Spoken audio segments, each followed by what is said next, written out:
Hello friends, সবাইকে জানাচ্ছি আমার নতুন ভিডিওতে ওয়েলকাম। তো চলো, আজকে মাঘ মাসের 1 তারিখ আর ইংরাজি হচ্ছে 16 তারিখ, আর আজকে হচ্ছে সঞ্জুর বার্থডে। তো চলো কি কি করছি সব কিছু তোমাদের সঙ্গে শেয়ার করছি। এদিকে কেকটাও আমি আনিয়ে ফেলেছি, আমার কাছে রসুনটা কম ছিল, রসুনটা আনিয়ে নিয়েছি তার সঙ্গে। আর ঘর ডেকোরেশন করার জন্য অনেক জিনিসই আমি আনতে দিয়েছিলাম, কিছু জিনিস পেয়েছি আর কিছু পাইনি। সেটা হচ্ছে বেলুনটা পেয়েছি, আরও কিছু জিনিস দরকার ছিল তো সেগুলো আমি পাইনি। তো এদিকে আমি বিরিয়ানির জন্য চিকেনটা রেডি করে নিচ্ছি, আর বাদ বাকি তোমার হচ্ছে শাক ভাজা ভুজো, তারপরে হচ্ছে পায়েস, এগুলো হয়ে গেছে। আর দেখো, বলতে বলতে আমি ঘরটাও রেডি করে ফেলেছি। মোটামুটি অল্পর মধ্যে দিয়ে আমি ঘরটা সাজানোর চেষ্টা করেছি, একা হাতে করেছি। মানে কি বলতো, একজন সাইডে থাকলে সুবিধা হয়, কিন্তু কেউই ছিল না, যা কিছু করার সব কিছু আমাকে একা হাতে করতে হয়েছে। আর ও গেছিলো, যেহেতু কাজের চাপ, ও গেছিলো বাইরে, আর এই তো কিছুক্ষণ আগে বাড়ি এসে জাস্ট কেকটা কাটতে বসেছে। তো এবার কেকটা কাটবো, আর আমি ভিডিও করছি বলে ও আমার সঙ্গে বদমাইশ করছে। আর যেটা ছিল, কেকটাও আনতে চাইনি, ও যেহেতু জেনে গেছিলো যে ওর জন্মদিন, তো ওর জন্য আনতে চাইনি, তাই দিদিকে দিয়ে সব কিছু কিনে রাখতে বলেছিলাম। সাথে বুনিও ছিল, তো দুজনেই কেনাকাটা করে সব রেখে দিয়েছিল। তো আসার পথে যখন অফিস থেকে বাড়ি আসে তখন নিয়ে আসে। অনেকটা লেট হয়ে গেছিলো, প্রায় 7টা সাড়ে 7টার মধ্যেও বাড়ি এসেছিলো। তারপরে কেক কাটা, আর রাত্রেই আমি থালা সাজিয়ে দিয়েছিলাম, কারণ ও দিনে সকালে একটুখানি টাইম বাড়িতে ছিল, খুব সকাল সকালই বেরিয়ে গেছিলো, তখন সিদ্ধ ভাত খেয়ে ডাল দিয়ে খেয়ে চলে গেছে। তো বাদবাকি আর কিছু করা হয়নি, আর ওকে সকালে দিলেও ভালোভাবে খাবার খেতেও না, কারণ ওই টাইমটা ওর কাছে ছিল না। তো বলতে বলতে দেখো আমাদের কেক কাটিং শুরু হয়ে গেল। তো হ্যাপি বার্থডে সঞ্জু। তো এই দিনটার জন্য কি বলতো, ও আমার জন্য অনেক কিছু করে, সেই জায়গায় আমি কিচ্ছু করতে পারলাম না ওর জন্য। চেষ্টা তো করি অনেক কিছু করার জন্য, কি বলতো, সেরকমভাবে ইনকাম নেই, যেহেতু টাকা খরচা করে কিছু করব সেটাও ভাবতে পারি না, যেটুকু থাকে সেটুকুই খরচা করি যদিও। আর ছোটোখাটোর মধ্যে চেষ্টা করি করার, কিন্তু পারি না। ওর চেষ্টা তো অনেক কিছুই আছে, হাতে যদি মানি না থাকে তো বড় করে অনুষ্ঠান করব বললে সেটাও সম্ভব হয়ে ওঠে না, কারণ যার জন্মদিন তার কাছ থেকে যদি টাকা নিয়ে আমি জন্মদিন সেলিব্রেশন করি, সেটা না করার মতোই হয়। তো সেরকম আমার কাছে যা ছিল সেটা দিয়ে আমি চেষ্টা করেছি, যখন ইনকাম করব আশা রাখছি বড় করে করার।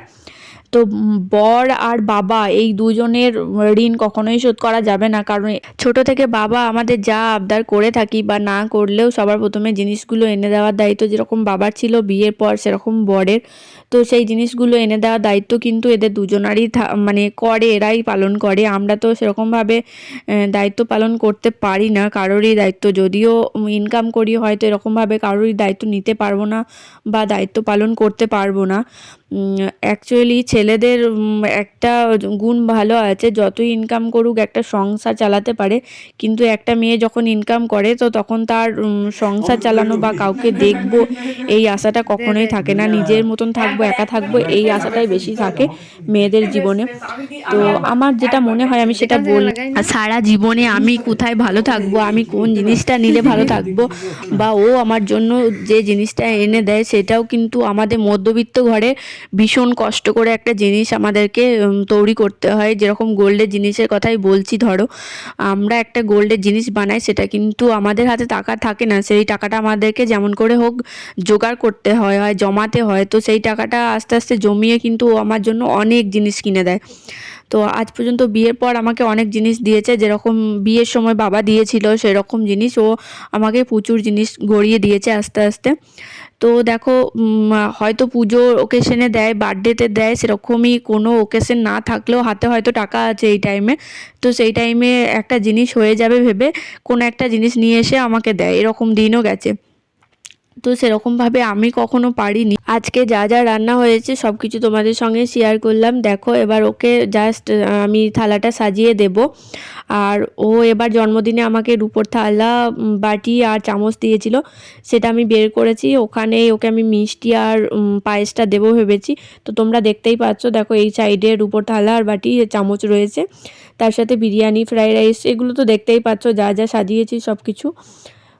এগুলো আজকে তাড়াতাড়ির মধ্যে করা, তো তোমরা জানিও কেমন লাগছে। আর সবার প্রথমে ও না বিরিয়ানি খেতে খুবই ভালোবাসে, বিরিয়ানি ফ্রাইড রাইস ওর খুবই ফেভারিট একটা জিনিস, তো সেটা খেতেই বসে গেছে মা পায়েস খাওয়ানোর আগেই।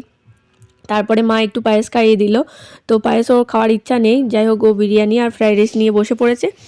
তো ওর দিনগুলো যেন খুবই ভালো কাটুক, এটাই আমি চাই। জীবনে যাই হয়ে যাক, আমি তো প্রচুর রাগ দেখাই জীবনে, এরকমও বলে থাকি যে আমি তোমার কাছে থাকবো না, তোমার কাছ থেকে দূরে চলে যাব, যাই বলে থাকি। আমার মনের একটাই আশা যে ও ভালো থাকুক, ও ভালো থাকলেই সব কিছু ভালো হবে, এটাই আশা রাখি। তো তোমাদের আজকের ভিডিওটা কেমন লাগলো অবশ্যই কমেন্টে জানিও, আর ভালো লাগলে অবশ্যই লাইক কমেন্ট শেয়ার করে দিও, পাশে থাকা বেল বাটনটি প্রেস করে দিও। দেখা হচ্ছে নতুন ভিডিওতে।